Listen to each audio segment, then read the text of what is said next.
भारत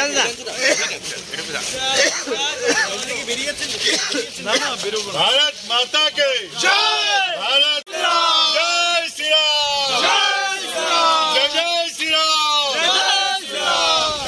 जय श्री राम, भारत माता के जय, भारत माता के जय श्री राम, जय जय श्री राम, जय श्री राम। মানে এমনি তো ওভারঅল ভালো রেজাল্ট হলো আমাদের ওয়েস্ট বেঙ্গলে। আর জলপাইগুড়িতে আমরা সেরকম রেজাল্ট করতে পারলাম না, পাশে আমরা কুচবিহারে জিতে গেলাম। আলিপুরেও ভালো কন্টেস্ট হয়েছে, তো সেখানে আমরা এখন দেখব যে কোথায় আমাদের ত্রুটিগুলো ছিল, যার জন্য আমরা পিছিয়ে গেলাম। না না, সবাই সহযোগিতা করেছে, তবুও আমাদের কোথায় খামতিটা ছিল সেটা আমরা বলবো, দলগতভাবে আমরা বসে সেটা আমরা দেখবো। ফ্যাক্টর কাজে লাগলো না তাহলে? না, এখন পর্যন্ত যেটা মনে হচ্ছে আর কি, ধূপগুড়ি তো আমরা পিছিয়ে গেছি, তো উপনির্বাচনের ফ্যাক্টরটা সেভাবে কাজ করেছে কিনা। মহকুমা ঘোষণা হলো, গ্রামীণ হাসপাতাল কাজ করবে না, সেগুলো দেখা যাক সেটা কারণটা কি। মানুষ আবার দিল্লির ভোটটা অন্যভাবে হয়তো দিয়েছে। চা বলের কি কিছু ভোট কমেছে? না, সেভাবে দেখিনি এখন আমি, মানে আমি জাস্ট দেখলাম যে 6000-এ কিছু বেশি ভোটে ধূপগুড়িতে আমি পিছিয়ে গেছি। সেটা কোন জায়গাটায়, সেটা ধূপগুড়ি শহরে না চা বলয়ে, এখন স্ক্রুটিনি করে দেখতে হবে। মানুষের কাছে কি কোথায় ধূপগুড়িতে মোট ওভারঅল ইয়েতে 86,000 ভোট কি কিছুটা বেড়েছে গতবারের তুলনায়? 19 লোকসভা থেকে 19 লোকসভায় তো অনেক, 19 লোকসভায় 1,84,000-এর ডিফারেন্স ছিল, সেখানে এবার আমরা হারলাম 86,000 ভোটে। তো অনেক ভোট হয়ে গেছে, আমরা এগিয়ে গেছি অনেক।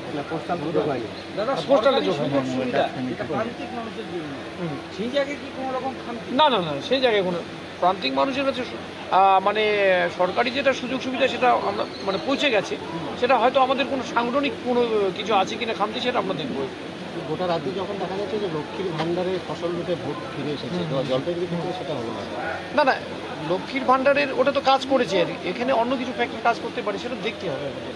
কিন্তু লক্ষ্মীর ভাণ্ডারটাকে আমরা বলতে পারি, হয়তো লক্ষ্মীর ভাণ্ডারের জন্য আমরা 1,86,000-এর জায়গায় এবার 86,000 ভোটে মাত্র হারলাম। এই যে 1 লাখ ভোটের যে ডিফারেন্স হয়ে গেল, সেটা হয়তো লক্ষ্মী ভাণ্ডার কাজ করেছে।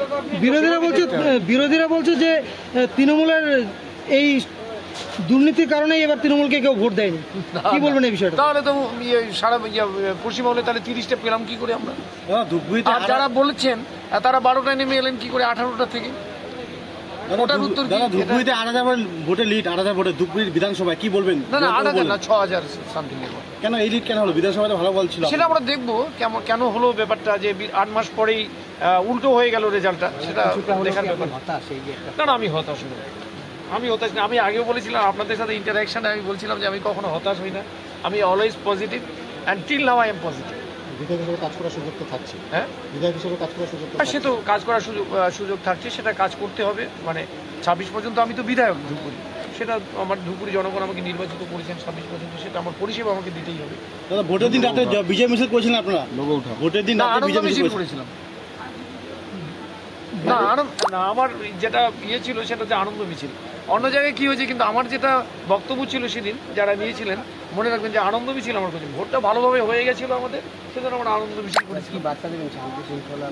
হ্যাঁ, অবশ্যই আমি সাধারণ মানুষের কাছে আমার এটাই থাকবে, আমার বার্তা থাকবে যে জয় পরাজয় আছে, সেটা সবাই যাতে শান্তি শৃঙ্খলা বজায় থাকে, সেটাই আমি। না, আমি একটা জিনিস, আমি দেখুন, আমি দক্ষিণবঙ্গের ব্যাপারটা নিয়ে অতটা বেশি করিনি, কারণ আমি তো নিজে ওখানে ভোট পরিচালনা করিনি। তবে অনেক জায়গায় আমি গেছিলাম, যেটা মনে হয়েছিল যে দক্ষিণবঙ্গের মানুষ আমাদের সাথে আছে। জানি না তারা ভোট দিতে যেতে পারেনি নাকি, বা তারা ভোট দেয়নি, এরকমও কিছু হতে পারে। যারা আমাদেরকে, আমার মনে হয়েছিল তারা আমাদেরকে সাপোর্ট করে, সুতরাং সেই থেকে আমার এক্স্যাক্টলি বলা সম্ভব না। তবে নিশ্চয়ই আগামী দিনে আমরা ভালো করি। 100 দিনের কাজের টাকা যদি হতে বলে, তাহলে আপনি দেখুন জলপাইগুড়ি, দার্জিলিং, আলিপুরদুয়ার, কে বলে রায়গঞ্জ, দক্ষিণ দিনাজপুর মানে বালুরঘাট, আর কি উত্তর মালদা, আমরা তো যেরকম ছিলাম সেরকমই আছে। একটা সিটি আমাদের করেছে। আপনার মার্জিনটা তো অনেকটা কমলো দাদা।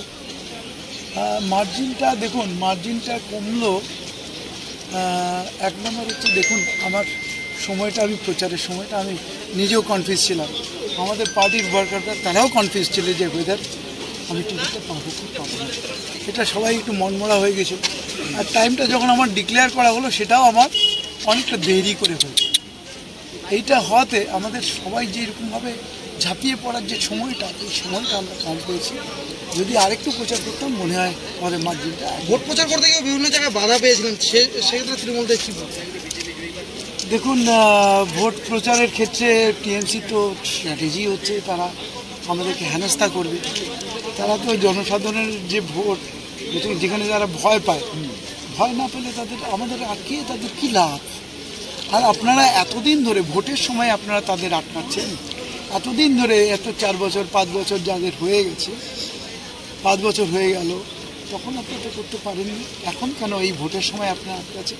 ওরা স্ট্র্যাটেজিক্যালি এটা করেছে আমাদেরকে মেলাইন করার জন্য। এতদিন পরে তারা আমাদের কাজগুলোকে তারা মানে মানুষের কাছে অন্য ভাবমূর্তি দেওয়া করার জন্য, ভাবনা দেওয়ার জন্য যে আমরা কাজ করিনি, আমাদের প্রতি অসন্তুষ্ট, এটা বোঝাবে। দক্ষিণ ভয় একটু স্বাভাবিক, মানসিকভাবে একটু তো থাকে। আমার মনে হয় অত ভয়ের কিছু নেই। আমরা কেন্দ্রে আছি, আমরাও তো আছি, আমরাও দেখে নেব। যদি আমাদের কর্মীদের উপর অত্যাচার হয়, এখনও আমরা যেরকমভাবে লড়াই করছি, ভবিষ্যতে আমরা ডিফিকাল্ট সিচুয়েশান এখানে কাজ করতে দেয় না। এখানে যারা রানিং যে গভর্নমেন্ট আছে তারা চায় না যে আমরা খরচ করি, এখানকার ডেভেলপমেন্ট করি, যার জন্য এরকমভাবে তারা বাধা দেওয়ার চেষ্টা করে। কিন্তু আমরা আমাদের দিক থেকে চেষ্টা করব। যেমন আমি এখানকার যে আমার এমপি ল্যাডের টাকার সমস্ত প্রায় অলমোস্ট অল মানে কত 6-7 লাখ এরকম ছাড়া আমি কিন্তু আমারটা অ্যাপ্রুভাল দিয়েই দিয়েছি, মানে আমি স্যাংশন করে দিয়েছি। এবার যদি সরকার মানে এখানে যারা ডিস্ট্রিক্ট অ্যাডমিনিস্ট্রেশন আছে তারা যদি খরচ না করে তাহলে আমি কি বলবো বলুন তো? খুব বড় জোরে ধর্ণা দিতে পারি, বারবার বলতে পারি, সব উপরে জানাতে পারি, কিন্তু আলটিমেটলি তারা কোনোভাবেই যদি করতে না দেয়, এখানকার মানুষের সমস্যার কথা যদি তারা না বোঝে, এটা আমি নিজে যেহেতু ওই ইলেকশন কমিটিতে ছিলাম না, সুতরাং আমি এই ব্যাপারে কিছু বলতে পারবো না। তবে আলটিমেটলি আমরা সবাই মিলে একসাথে। আচ্ছা, বামেদের ভোট যেগুলো আপনাদের কাছে এসেছিল সেগুলো কি আপনাদের কাছে রয়েছে নাকি তৃণমূলে ফিরলো? কি মনে হচ্ছে রেজাল্ট দেখে? না, বামের দুরকম হয়েছে, কিছু ভোট আমাদের কাছে এসেছে, কিছু ভোট বামেদের ভোট কিন্তু একেবারে তলানিতে, সেক্ষেত্রে ওদের রেজাল্টের এই ধরনের বামের এক্সিস্টেন্স নিয়ে খুব প্রশ্ন এসে গেল। আগেও ধূপগুড়ি ইলেকশনও দেখেছেন কীভাবে ওরা নাস্তানাবুদ হয়েছে, ওদেরকে চাইছে না, এবং যার জন্য ওদের নির্বাচনটা তো দেশের নির্বাচন হয়েছিল, তো সেক্ষেত্রে আপনারা দেখছেন যে দেশের যে নির্বাচনের ট্রেন্ড যেদিকে যাচ্ছে ফলাফলের, সেই ফলাফলের ট্রেন্ড কিন্তু আমরা যে কথা বলছিলাম, আমাদের দল যে কথা বলে এসেছিল যে বিজেপি যদি নিরঙ্কুশ সংখ্যাগরিষ্ঠতা পায় তাহলে আমাদের দেশের সংবিধান বিপন্ন, আমাদের দেশে গণতন্ত্র বিপন্ন, তো সেই ক্ষেত্রে কিন্তু মানুষ বিজেপির বিরুদ্ধে ভোট দিয়েছে এবং আপনারা ট্রেন্ডে সেটা বুঝতে পারছেন।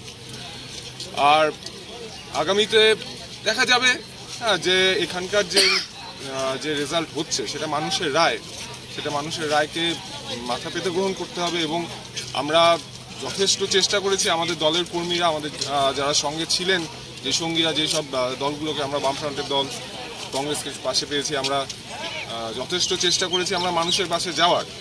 এবং মানুষ যাদের উপর ভরসা পেয়েছেন তাদেরকে, জলপাইগুড়ির মানুষ সেই রায় তাদের ভোটে প্রতিফলিত হয়েছে, সেটাকে মেনে নিতে হবে।